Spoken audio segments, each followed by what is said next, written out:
پاکستان سمیت دنیا بھر میں صارفین کے حقوق کا عالمی دن آج منایا جا رہا ہے۔ اس حوالے سے دنیا بھر میں انسانی حقوق کی تنظیمیں عوام میں شعور اور آگہی کے لیے پروگرامز کا انعقاد کرتے ہیں۔ اسی سلسلے میں بہاول نگر میں تقریب ڈسٹرکٹ بار ایسوسی ایشن کے ہال میں منعقد کی گئی، جس میں مہمان خصوصی ایڈیشنل کمشنر ریونیو آصف حیات لودھی، صدر بار علی حسین، سید اسسٹنٹ ڈائریکٹر لیگل سید ارسلان تصور، سیکریٹری بار انس وٹو اور وکلاء نے کثیر تعداد میں شرکت کی۔ نہ تو ہماری معیاری چیزیں ہوتی ہیں، ابھی ہم اس سٹیج سے گزر رہے ہیں۔ بیسیکلی ہم ایولیوشن کا پیریڈ ہے ہمارا، ہم وہ ترقی یافتہ کی طرف جا رہے ہیں کہ ہمیں اپنے جب رائٹس کا پتہ چلے گا تو ہمیں اب وہاں بیسیکلی۔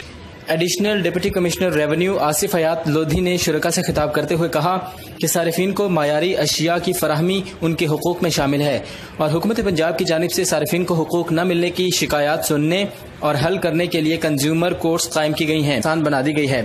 شہریوں کو آگاہی دینے کا مقصد بھی یہی ہے کہ صارفین اپنے حقوق کے حصول کے لیے کنزیومر کورٹس کونسل سے رجوع کر سکیں۔ صارفین اپنی شکایات صارف کونسل بھیجیں تاکہ ناقص اشیاء کی فروخت، روک تھام اور گھٹیا پروڈکٹس کے جعلی اور گمراہ کن اشتہارات سے نجات مل سکے۔ اس سلسلے میں جلد تعلیمی اداروں میں آگاہی مہم چلائی جائے گی۔